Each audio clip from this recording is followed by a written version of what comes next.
Alhamdulillah, Alhamdulillah Rabbil Alameen, wassalatu wassalamu ala al-anbiya'i wal mursalin, wa ala alihi wa sahbihi wa barik wa sallim amma ba'd. A'udhu billahi minash shaitanir rajim. Bismillahir rahmanir rahim. Wal 'asr, innal insana lafi khusr. Sadaqallahul azim. সম্মানিত প্রিয়জনরা, আসসালামু আলাইকুম ওয়া রাহমাতুল্লাহি ওয়া বারাকাতুহু। আমার প্রিয়জনরা, আমরা আল্লাহর শুকরিয়া জ্ঞাপন করছি। আলহামদুলিল্লাহ, দরুদ ও সালাম প্রেরণ করছি নবী মুহাম্মদ রাসূলুল্লাহ সাল্লাল্লাহু আলাইহি ওয়াসাল্লামের প্রতি। আমার প্রিয়জনরা, আমি সূরাতুল আসর এর 1 এবং 2 নম্বর আয়াত তিলাওয়াত করেছি। ইনশাআল্লাহ এর আলোকে কিছু কথা বলার চেষ্টা করব ইনশাআল্লাহ। মা তাওফীক ইল্লা বিল্লাহ, আলাইহি তাওয়াক্কালতু ওয়া ইলাইহি উনীব। আমার প্রিয়জনরা, আল্লাহ সুবহানাহু ওয়া তাআলা সময়ের কসম করে, আল আসর, সময়ের কসম বা সময়ের শপথ করে বলছেন, ইন্নাল ইনসানা লাফি খুসর, নিশ্চয়ই মানুষ ক্ষতির মধ্যে নিমজ্জিত, ধ্বংসের মধ্যে নিমজ্জিত, খাসারার মধ্যে নিমজ্জিত। এখন আসি আমরা এই যে আমরা মানুষগুলা এখানে ধ্বংসের মধ্যে নিমজ্জিত, ক্ষতির মধ্যে নিমজ্জিত। আল্লাহ এরপরে আয়াতগুলোতে আবার পাঠ করেছেন, কিন্তু শুরুতে আল্লাহ সব মানুষদেরকে উদ্দেশ্য করে বলছেন। তো এটাই সত্য যে আজকের অনলাইন এবং অফলাইনে আমরা মানুষের যে অবস্থা, মানুষের যে নোংরামি, মানুষের যে কর্মকাণ্ড, এগুলা দেখে মনে হচ্ছে যে আল্লাহ সুবহানাহু ওয়া তাআলার কথাগুলো কত যে হক এবং সত্য, এবং হকের কথাগুলো আছে এখানে, যে অধিকাংশ অধিকাংশ অধিকাংশ মানুষ আমরা ক্ষতির মধ্যে। এর কারণ হলো কি, যে মানুষ আখিরাতকে ভুলে গিয়ে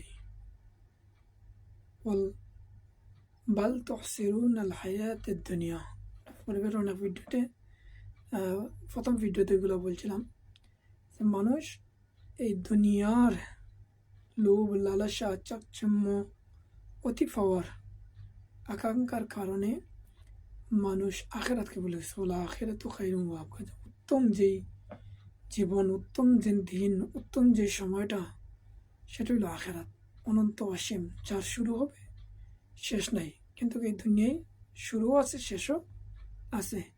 এই শেষ হওয়া দুনিয়ার জীবনে আমরা এত লোভী, এত লালসার মধ্যে পড়ে আমরা আখিরাত ভুলে গেছি। এই আখিরাতের চিন্তা চেতনা যাদের মধ্যে নাই, এই লোকগুলোই কি ধ্বংসের মধ্যে।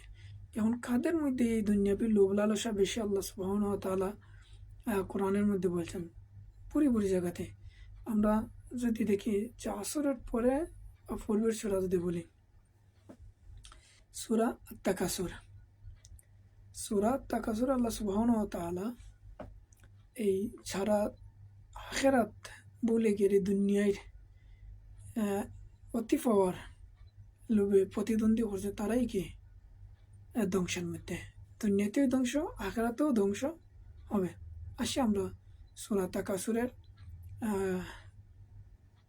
কয়টি আয়াত আমরা জানার চেষ্টা করি। আল্লাহ সুবহানাহু ওয়া তাআলা প্রথম আয়াতে আল্লাহ সুবহানাহু ওয়া তাআলা ইরশাদ করছেন, বিসমিল্লাহির রহমানির রহিম, আলহাকুমুত তাকাসুর, আলহাকুমুত তাকাসুর। আল্লাহ সুবহানাহু ওয়া তাআলা এই আয়াতেই ইরশাদ করেন, বেশি বেশি এবং একে অপরের থেকে বেশি দুনিয়ার স্বার্থ লাভ করার মোহে তোমাদের গাফলাতের মধ্যে ফেলে দিয়েছে। এটা তো দিনের আলোর মতো সত্য এবং দৃশ্যমান আমাদের কাছে। এই যে মানুষ দুনিয়ায়, আমার 1 লাখ আছে, আমার 5 লাখের প্রয়োজন, আর 5 লাখ আছে, আমার 5 কোটির প্রয়োজন, আর 5 কোটির আছে, আমার 50 কোটির প্রয়োজন। এই যে মানে প্রতিযোগিতা, এই যে অতি লোভ, অতি লালসা, অতি পাওয়ার ধান্দায় কারণে মানুষ এই আখিরাতকে ভুলে গেছে।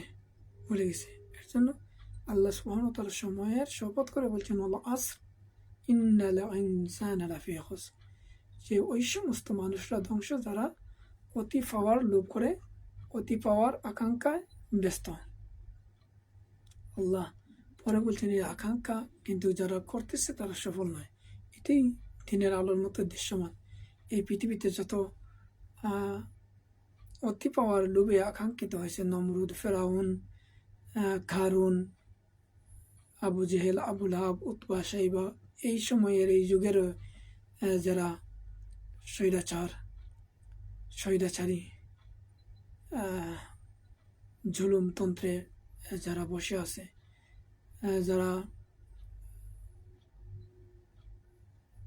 বাপের পরে ছেলে, ছেলের পরে এই ধরনের জুলুমতন্ত্র এবং স্বৈরাচারী মনোভাব নিয়েছে, তারাই কি এই কারণেই এই অতি পাওয়া, অতি ক্ষমতা, আমার চেয়ার লাগবে, এই চেয়ার আমি ছাড়া আর অন্য কাউকে দিব না, এই লোভে আল্লাহ সুবহানাহু ওয়া তাআলা এই কথাটাই বলছেন যে তাদের এই দান্দার কারণে তারা কি আখিরাত বিমুখ এবং দুনিয়ার এই লালসার কারণে তারা ক্ষতিগ্রস্ত। কিন্তু আল্লাহ সুবহানাহু ওয়া তাআলা এর পরের আয়াতে বলেন, 2 নম্বর আয়াতে, হাত্তা জুরতুমুল মাকাবির, এমনি এই চিন্তায় আচ্ছন্ন হয়ে তোমরা কবর পর্যন্ত পৌঁছে যাও। যে মানুষ এই অতি পাওয়ার, অতি লোভে সব কিছু অর্জন হয়, কিন্তু এই অর্জনের পরে মানে এই অর্জন করতে করতে তারা কি হয়, এই কবরে চলে যায়, বা কবরে চলে যাওয়ার সময় এসে গেছে, তারপরে এই লোভতেই কি এই কুর্সি ছাড়ার, এই চেয়ার ছাড়ার, এর গদি ছাড়ার মানে কি নাই, মন মানসিকতা নাই। তাহলে কি তারা সফল হয়েছে? সফল নয়। তারা কবরে যাওয়া পর্যন্ত, যাওয়ার আগ মুহূর্ত পর্যন্ত তারা কি এই লালসায় আখেরাত ভুলে, যে আখেরাত যেটা আছে চিরস্থায়ী, আখেরাত হইল ওই জায়গা যেখানে সুখ আছে, দুঃখ আছে। সুখ হবে যারা আল্লাহর হুকুম, আল্লাহর বিধান, আল্লাহর কোরআনের বিধান অনুযায়ী যাদের জীবন গঠন করবে দুনিয়াতে, তারা আখেরাতেই সুখী হবে, সফল হবে, এবং দুনিয়াতেও তারা সফল। 3 নম্বর আয়াতে আল্লাহ সুবহানাহু ওয়া তাআলা ইরশাদ করেন, কাল্লা সাউফা তা'লামুন, কখনো না, শীঘ্রই তোমরা জানতে পারবে। আল্লাহ বলেন কি, যারা এই লোভ, এই আকাঙ্ক্ষা, এই প্রতিযোগিতার মধ্যে নিমজ্জিত, তোমরা সাবধান হয়ে যাও। তোমরা যেই প্রতিযোগিতা করতেছো সেটা কখনো সফল হবে না। আল্লাহ সুবহানাহু ওয়া তাআলা 4 নম্বর আয়াতে ইরশাদ করেন, সুম্মা কাল্লা সাউফা তা'লামুন, আবার শুনে নাও, কখনো না, শীঘ্রই তোমরা জানতে পারবে।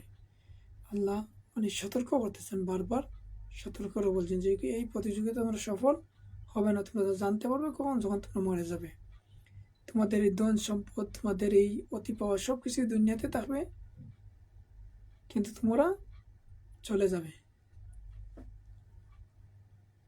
5 নম্বর আয়াতে আল্লাহ সুবহানাহু ওয়া তাআলা ইরশাদ করেন, কাল্লা লাউ তা'লামুনা ইলমাল ইয়াকিন, আল্লাহু আকবার, কখনো না, যদি তোমরা নিশ্চিত জ্ঞানের ভিত্তিতে এই আচরণের পরিণাম জানতে, তাহলে তোমরা এই ধরনের কাজ করতে না। আল্লাহ সুবহানাহু ওয়া তাআলা সেখানে বলছেন যে যারা এই প্রতিযোগিতা করতেছে, যারা এই নৈরাজ্য সৃষ্টি করতেছে অতি লোভে, অতি পাওয়ার আকাঙ্ক্ষায়, যদি তারা সঠিক জ্ঞান, গভীর জ্ঞানে সেগুলো উপলব্ধি করত, তাহলে তারা এই কাজ করত না।